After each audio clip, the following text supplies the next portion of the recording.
독하시겠습니다. 르호보암이 세겜으로 갔으니 이는 온 이스라엘이 그를 왕으로 삼고자 하여 세겜에 이르렀음이더라. 느밧의 아들 여로보암이 전에 솔로몬 왕의 얼굴을 피하여 애굽으로 도망하여 있었더니 이제 그 소문을 듣고 여전히 애굽에 있는 중에 무리가 사람을 보내 그를 불렀더라.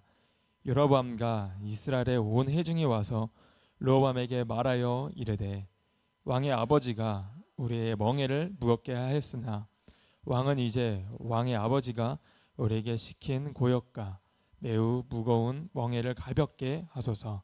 그리하시면 우리가 왕을 섬기겠나이다. 르호보암이 대답하되 갔다가 3일 후에 다시 내게로 오라 하매 백성이 가니라.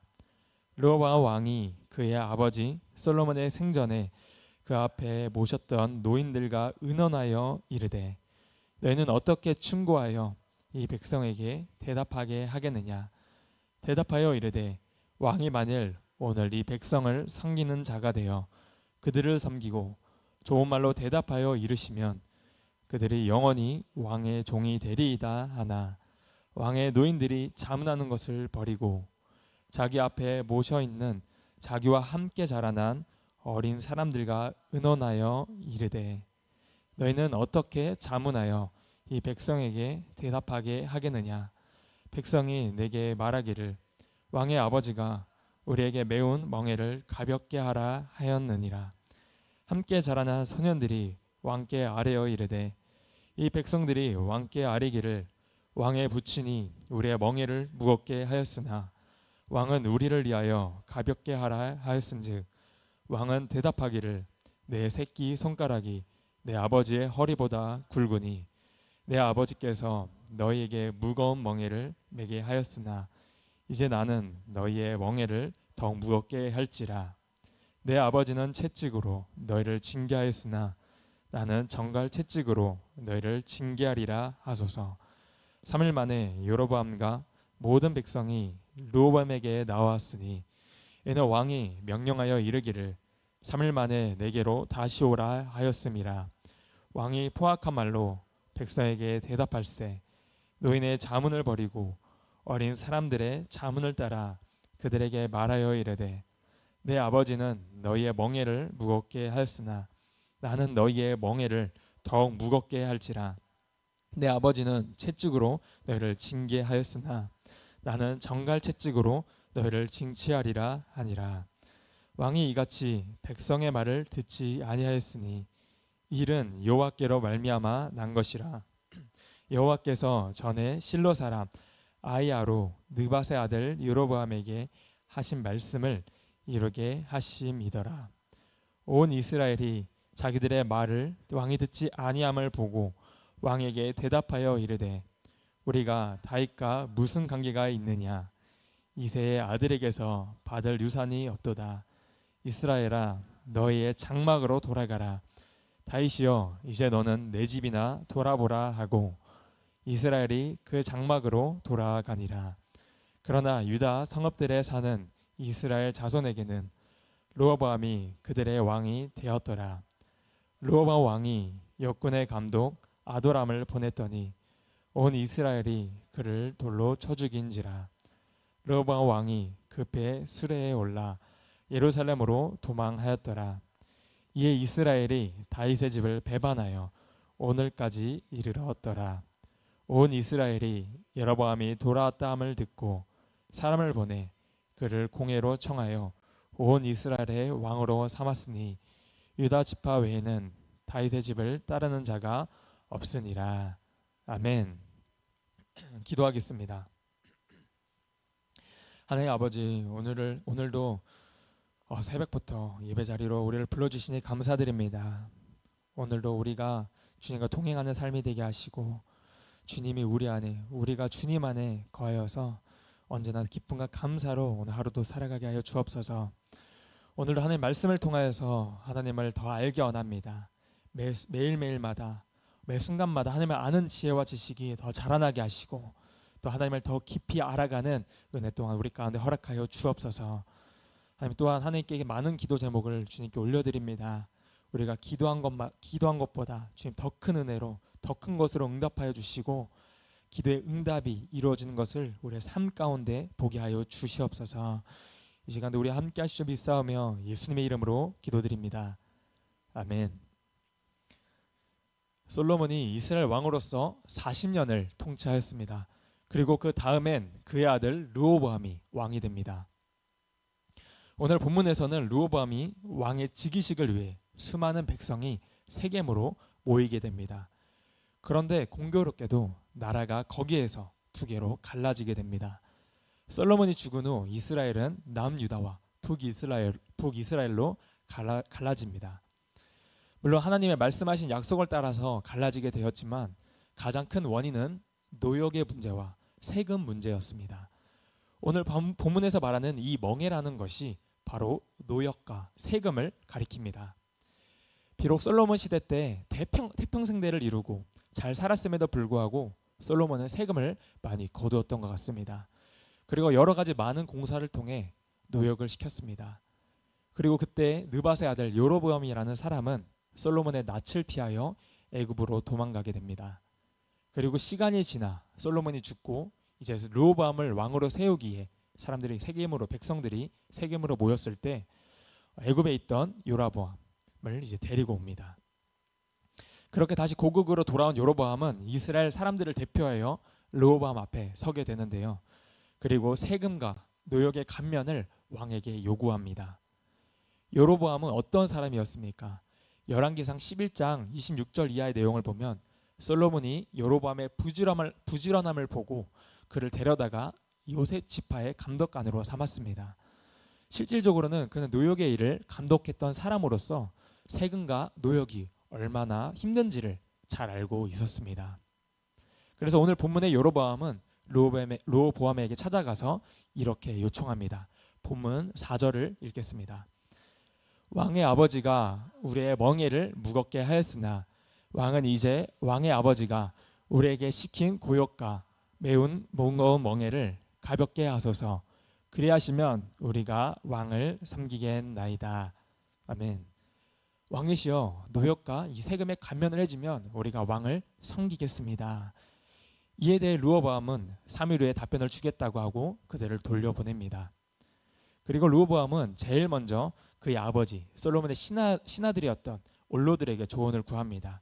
이 올로들은 이런 조언을 해줍니다. 본문 7절 말씀입니다. 대답하여 이르되 왕이 만일 오늘 이 백성을 섬기는 자가 되어 그들을 섬기고 좋은 말로 대답하여 이르시면 그들이 영원히 왕의 종이 되리이다 하나. 그러나 르호보암은 이 조언이 마음에 들지 않았는지 이번에는 자기와 함께 자라고 또 함께 교육을 받은 젊은 신하들에게 조언을 구합니다. 그러자 젊은 사람들이 어떤 말을 합니까? 바로 본문 10절과 11절의 내용입니다. 시작.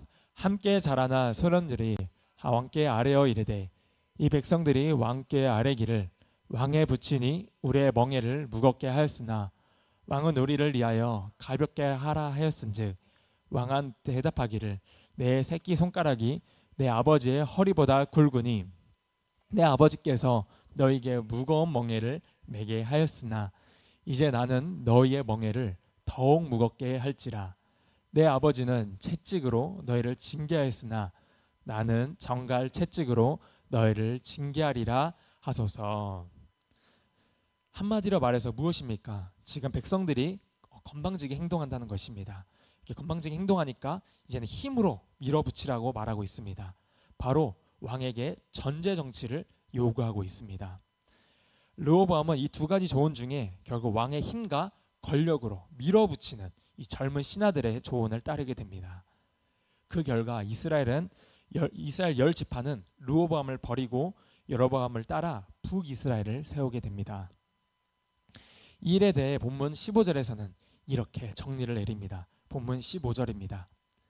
왕이 이같이 백성의 말을 듣지 아니하였으니 이 일은 여호와께로 말미암아 난 것이라. 여호와께서 전에 실로 사람 아히야로 느밧의 아들 여로보암에게 하신 말씀을 이루게 하심이더라. 아멘. 이 사건이 일어난 것은 결코 우연이 아니라는 것입니다.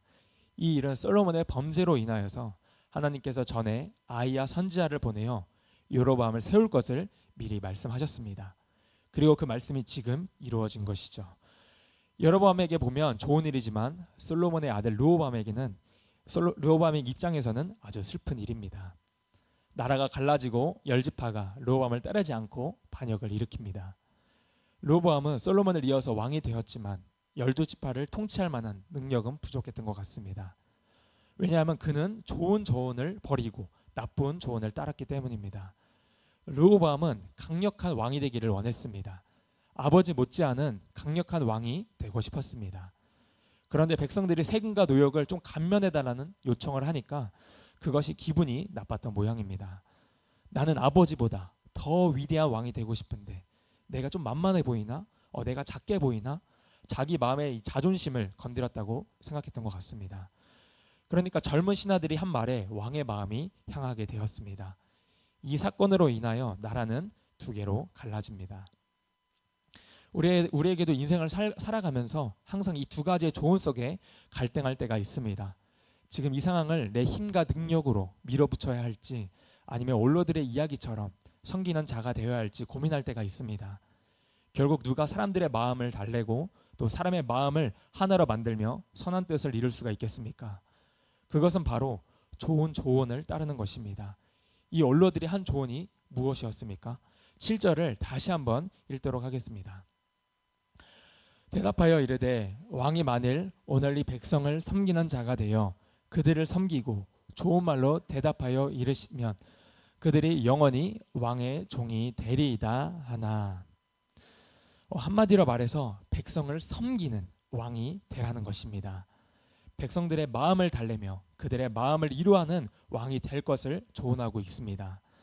만일 왕이 백성을 섬기는 왕이 되면 오히려 백성들이 왕을 섬기는 영원한 종이 될 것이다, 이렇게 조언했습니다. 힘으로 무력으로 백성을 통치하면 백성의 마음이 상하고 힘으로 반항할 것입니다. 그러나 왕께서 먼저 섬기시는 왕이 되시면 백성들은 자기 스스로 왕의 종들이 될 것입니다. 과연 무엇이 좋은 조언처럼 보이십니까? 바로 섬기라는 조언입니다. 우리가 섬기세요, 섬겨주세요 라는 말을 들은 사람들의 이 표정을 보면 그렇게 썩 좋아하는 분들은 많지 않은 것 같습니다. 교회에서나 가정에서나 또는 공동체 안에서 우리가 섬기는 자가 되세요, 이것 좀 섬겨주세요 라고 말하면 마치 섬기는 것이 낮아진 것처럼 느껴지고 내가 뭔가 좀 부족한 것처럼 느껴지는 모양입니다. 우리가 사람의 마음을 얻는 것은요, 바로 섬기는 태도로 시작됩니다. 우리가 전심으로 정말 진실된 마음으로 섬길 때에 사람들은 따르게 되어 있습니다. 반면에 상대방이 무겁다고 힘들다고 하는데도 계속 밀어붙이면 상대방은 튕겨져 나가거나 떠나버립니다. 그래서 예수님은 분명하게 말씀하셨습니다. 세상 나라에서 세상의 통치자들은 섬김을 받는 자가 크다 여김을 받지만 하나님의 나라에서는 섬기는 자가 크다고 말씀하십니다.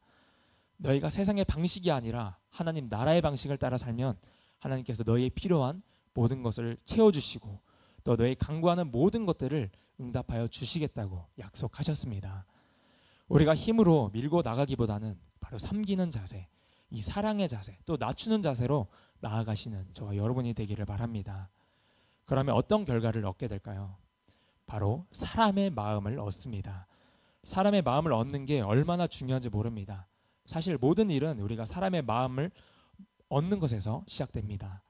물론 우리가 힘으로 우리의 능력으로 밀어붙여도 상대방이 따라주기는 합니다.